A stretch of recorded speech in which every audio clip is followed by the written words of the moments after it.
Hello everyone, welcome to my channel Singh education planet. इस video में हम डिस्कस करेंगे एक बहुत important topic from CSR net point of view, that is biological nitrogen fixation from the chapter bio and organic chemistry. Okay, तो चलो start करते हैं। तो जो हमारे पास नाइट्रोजन फिक्सेशन है, नाइट्रोजन फिक्सेशन को हम पढ़ क्यों रहे हैं? बिकॉज सारे ऑर्गेनिजम्स की नीड जो है दैट इज मिनरल न्यूट्रिएंट्स, है ना। तो बहुत ज़्यादा नाइट्रोजन जो है as a component of protein, nucleic acids and cellular cells में भी ये नाइट्रोजन पाई जाती है। एटमॉस्फेयर में जो है हमारा atmosphere that is a very rich source of nitrogen, जिसमें कि 79% नाइट्रोजन के अबाउट प्रेजेंट है in the form of molecular form. ठीक है, N2 की फॉर्म में दो नाइट्रोजन एटम्स इकट्ठे ज्वाइंट हुए हैं। बट N2 जो है वो यूज़ नहीं कर सकते हम, या फिर कोई भी ऑर्गेनिज्म इतनी जल्दी यूज़ नहीं कर सकता, बिकॉज N2 में क्या होता है, ट्रिपल बॉन्ड है between two nitrogen atom, N triple bond N है, एंड इसकी बॉन्ड स्ट्रेंथ भी बहुत ज़्यादा है, 945 किलो जॉल पर मोल। तो ये मॉलिक्यूल ऑलमोस्ट इनर्ट हो जाता है ना। तो इनर्ट जो है वो नाइट्रोजन जो है, अगर उसको ग्रोथ के लिए यूज़ करना है तो उस इनर्ट नाइट्रोजन को हमें पहले एक कुछ अदर फॉर्म में चेंज करना पड़ेगा, जैसे अमोनियम आयन NH4 पॉजिटिव, या फिर नाइट्रेट आयन NO3 नेगेटिव। ये 4 नीचे आएगा एज अ सब्सक्रिप्ट। ठीक है, तो ये आपने याद रखना है, राइट। तो ये नाइट्रोजन साइकिल जो है, जो एटमॉस्फेयर में अकर हो रहा है, इसमें साइक्लिक प्रोसेस है, जिसमें कि एलिमेंटल नाइट्रोजन जो है वो कंटिन्यूसली सर्कुलेट हो रहा है लिविंग और नॉन लिविंग कंपोनेंट्स में बायोस्फीयर के। ठीक है, तो नाइट्रोजन साइकिल में हमारे पास क्या करते हैं, ट्रांसफॉर्मेशन ऑफ इनऑर्गेनिक नाइट्रोजन, जो N2 नाइट्रोजन है इनऑर्गेनिक, उसे हम ऑर्गेनिक नाइट्रोजन में कन्वर्ट करते हैं। ठीक है, एंड द रिवर्स प्रोसेस। ठीक है, तो इसका जो है रिवर्स डिग्रेडेशन भी हम नाइट्रोजन साइकिल में देखते हैं। एंड नाइट्रोजन जो है एज ए नाइट्रेट प्रेजेंट है in the soils and oceans. ठीक है, सॉइल और ओशन में एज नाइट्रेट प्रेजेंट होती है नाइट्रोजन। अब इस साइकिल में क्या करते हैं, नाइट्रोजन जो है नाइट्रेट की फॉर्म में बायोलॉजिकल सिस्टम जो है वो टेकअप करते हैं, एंड उसकी फिर रिडक्शन होगी टू दी अमोनियम आयन। ठीक है, NH4 पॉजिटिव में, जैसे यहाँ पर लिखा। एंड फिर इसको क्या करेंगे, इनकॉर्पोरेट करेंगे NH4 positive into organic linkages. Organic linkages मतलब इसका ऑर्गेनिक ग्रुप बना देंगे, जैसे अमाइनो ग्रुप या फिर अमीडो ग्रुप। ठीक है, एंड रिडक्शन करेंगे फिर नाइट्रेट की NH4 पॉजिटिव में, that occurs in green plants. ठीक है, जो नाइट्रेट से अमोनियम आयन में रिडक्शन होती है ग्रीन प्लांट्स में, कैसे हो सकती है, बाय वेरियस फंजाई और कुछ bacteria in a metabolic method. ठीक है, कैसे हो सकती है, इन अ मेटाबॉलिक मेथड। यहाँ पर क्या करते हैं हम, इस प्रोसेस में हम कन्वर्ट कर देते हैं इनऑर्गेनिक कंपाउंड ऑफ नाइट्रोजन को ऑर्गेनिक कंपाउंड में, that become a part of living organism. So the process of conversion of inorganic compound of nitrogen into the organic compound that become part of living organism is called nitrogen assimilation. इसे क्या कहते हैं, nitrogen assimilation. Okay, and animals जो है that release excess nitrogen in a reduced form either as ammonium ion or as nitrogenous compound such as urea. ठीक है, animal जो है वो अमोनियम आयन की फॉर्म में नाइट्रोजन रिलीज कर सकते हैं, या फिर यूरिया की फॉर्म में नाइट्रोजन रिलीज कर सकते हैं। ओके, एंड जो रिलीज ऑफ नाइट्रोजन है that occurs both during life and following death due to the microbial decomposition. Because life जो है, जब एक्सक्रीटा से भी नाइट्रोजन निकल सकती है अमोनियम आयन की प्रेजेंस में या यूरिया की फॉर्म में, तो डेथ के बाद जो है वो भी डिकम्पोजिशन, जो माइक्रोब्स डिकम्पोज करते हैं एक बॉडी को, ठीक है, तब भी हमारे पास नाइट्रोजन प्रोड्यूस होती है। तो certain bacteria return the reduce form of nitrogen. ठीक है, कुछ बैक्टीरिया जो है नाइट्रोजन को इन्वायरमेंट को बैक दे देते हैं बाय ऑक्सीडाइजिंग दैट। ठीक है, उसकी ऑक्सीडेशन करके उसको इन्वायरमेंट में बैक रिटर्न कर देते हैं। एंड अमोनियम आयन जो है यहाँ पर ऑक्सीडाइज हो जाएंगे नाइट्रेट में। ठीक है, जैसे अमोनियम आयन तो हमारी बॉडी में आए थे ना, तो बॉडी में जो अमोनियम आयन आए हैं वो फिर नाइट्रेट में चेंज हो जाएंगे by the help of nitrification और नाइट्रीफाइंग बैक्टीरिया। ठीक है, एंड नाइट्रेट जो है फिर से नाइट्रोजन में कन्वर्ट हो जाते हैं, N2 में कन्वर्ट हो जाते हैं by certain organism called denitrifying bacteria. ठीक है, पहले नाइट्रीफाइंग बैक्टीरिया अमोनियम से नाइट्रेट बनाएंगे, फिर डीनाइट्रीफाइंग बैक्टीरिया जो है नाइट्रेट से नाइट्रोजन बनाएंगे, एंड इस प्रोसेस को हम क्या कहते हैं, this is called denitrification. And यहाँ पर कुछ नाइट्रोजन जो है that is lost to the atmosphere, but in turn atmospheric nitrogen is fixed. ठीक है, मतलब अमोनिया में चेंज हो जाती है जो भी एटमॉस्फेरिक नाइट्रोजन वेस्ट हुई होती है बाय वेरियस बैक्टीरिया। सो यहाँ तक आपको अच्छे से क्लियर हो गया होगा कि हमें नाइट्रोजन क्यों चाहिए, कैसे हमें ऑब्टेन हो रही है एंड कहाँ कहाँ इसका यूज़ है। तो अब देखते हैं नाइट्रोजन फिक्सेशन की definition. This is a conversion of atmospheric nitrogen into the useful nitrogen compounds. ठीक है, एटमॉस्फेरिक नाइट्रोजन को नाइट्रोजन के कंपाउंड्स में अगर चेंज करें तो that is called nitrogen fixation. इसे हम क्या कहते हैं, नाइट्रोजन फिक्सेशन। इसकी दो टाइप्स है, एक बायोलॉजिकल नाइट्रोजन फिक्सेशन और एक ए बायोलॉजिकल और दी इंडस्ट्रियल नाइट्रोजन फिक्सेशन। इस वीडियो में हम सिर्फ बायोलॉजिकल नाइट्रोजन फिक्सेशन पर फोकस करेंगे। ओके, अब बायोलॉजिकल नाइट्रोजन फिक्सेशन जो है, इसमें क्या होता है, नाइट्रोजन की रिडक्शन होती है into the ammonia by biological process. मतलब बायोलॉजिकल मतलब हमारे बायोटिक प्रोसेस से होगी।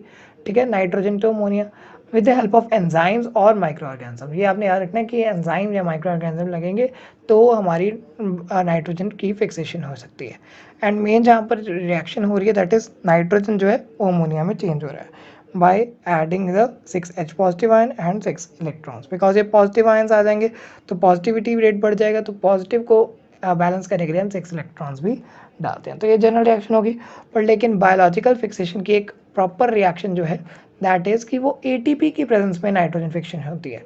ठीक है, so 16 ATP are required with the nitrogen plus 8 H positive plus 8 electrons to give 2 ammonia and 2 molecules of hydrogen are evolved. 16 ATP will be formed and 16 inorganic phosphate will be formed. कि मतलब ATP जो है वो ADP और inorganic phosphate में change होती है, जहाँ से एनर्जी आएगी एंड एनर्जी से ही हमारा नाइट्रोजन अमोनिया में चेंज होगा। सो ये हमारी जनरल रिएक्शन रहेगी। अब अमोनिया जो है उसे फर्दर कन्वर्ट करते हैं नाइट्रेट या नाइट्राइट में। ठीक है, या फिर उसको डायरेक्टली यूज़ कर सकते हैं सिंथेसिस फॉर अमाइनो एसिड्स या फिर कुछ और एसेंशियल कंपाउंड्स की। ठीक है, मतलब अमाइनो एसिड या एसेंशियल कंपाउंड में भी ammonium and ammonia directly use हो सकता है या फिर उसको नाइट्रेट या नाइट्राइट की फॉर्म में भी यूज़ हो सकता है। तो ये जो रिएक्शंस हैं ये एक ambient conditions of temperature and pressure में अकर होती है इन राइजोबियम। ठीक है, राइजोबियम एक बैक्टीरिया है।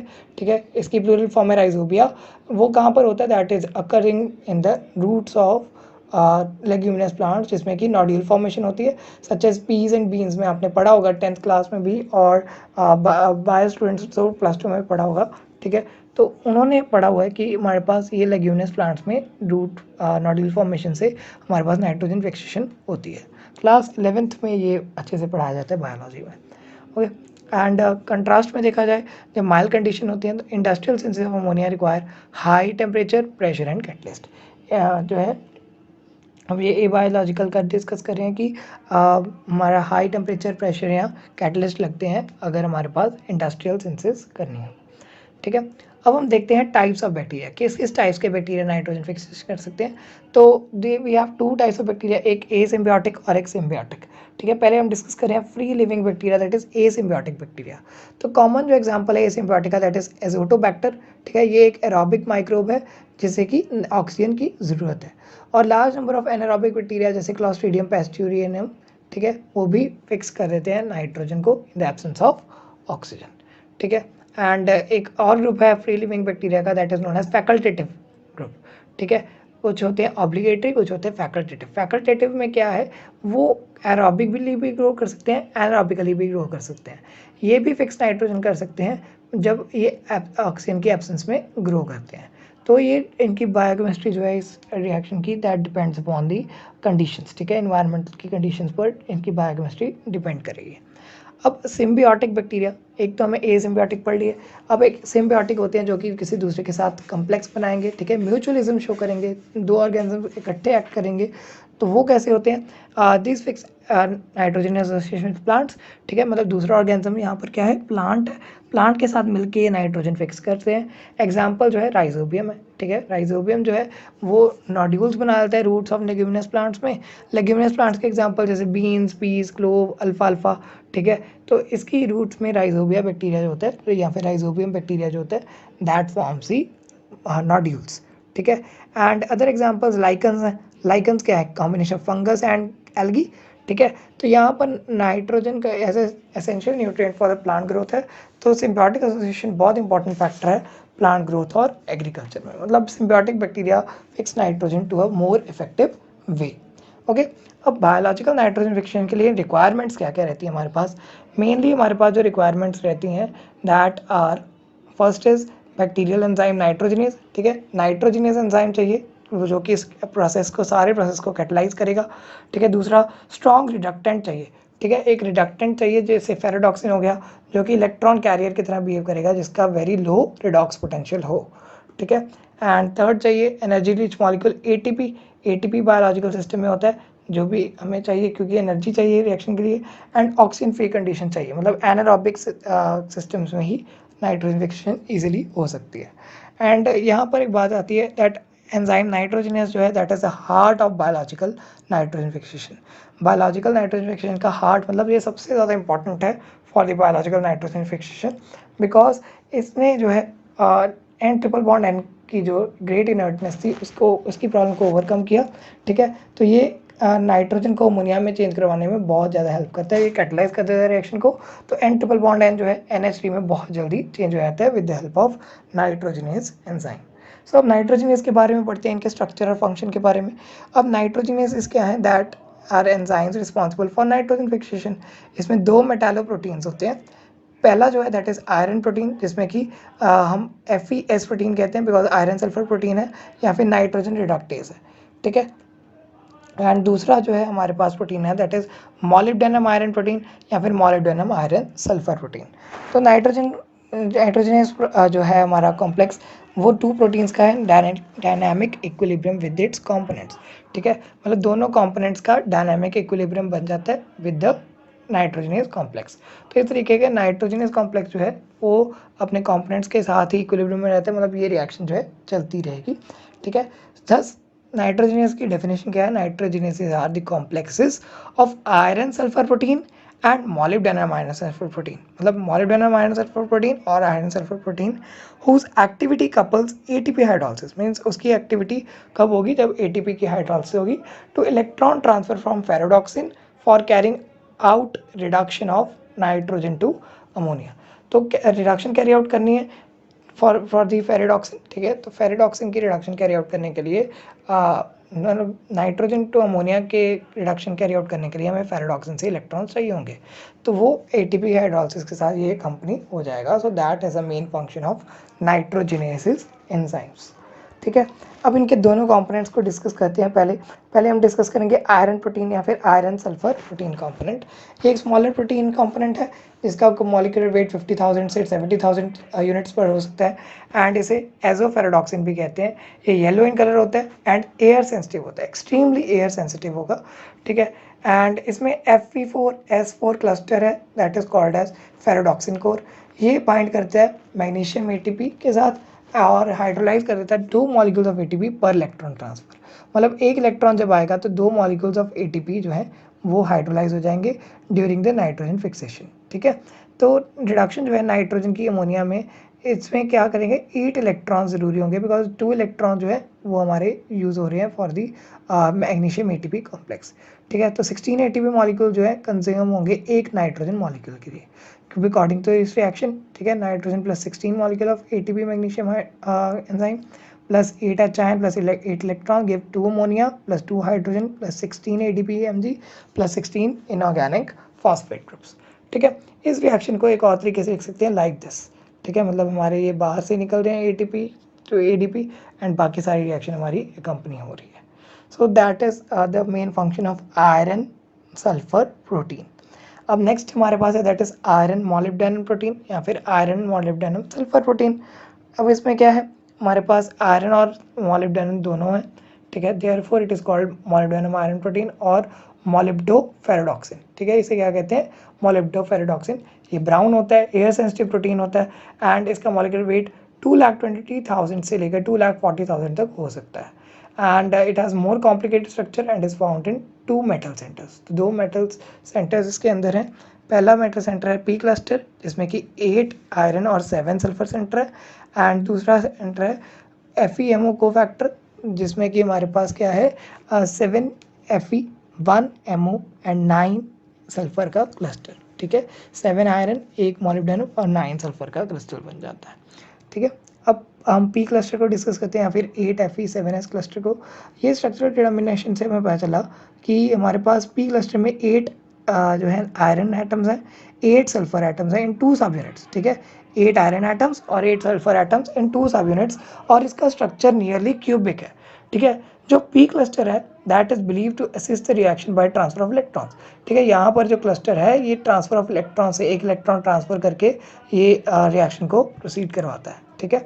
एंड ये इलेक्ट्रॉन को एक्सेप्ट करेगा from the iron protein and फिर इसे ट्रांसफर कर देगा to the iron molybdenum cofactor, ठीक है। इससे रिडक्शन और एक्टिवेशन दोनों हो जाती है नाइट्रोजन की। मीन्स पहले आयरन प्रोटीन में इलेक्ट्रॉन आएंगे, फिर उसको ट्रांसफर कर देगा आयरन मॉलिब्डेनम कोफैक्टर में, जिससे कि एक्टिवेशन और रिडक्शन हो जाएगी नाइट्रोजन की। तो during the 2 electron redox cycle P cluster जो है उसकी सिग्निफिकेंट स्ट्रक्चरल चेंज होगा बिटवीन 2 ऑक्सीडेशन स्टेट, एक पी एन क्लस्टर बन जाएगा और एक पी ओ एक्स क्लस्टर बन जाएगा।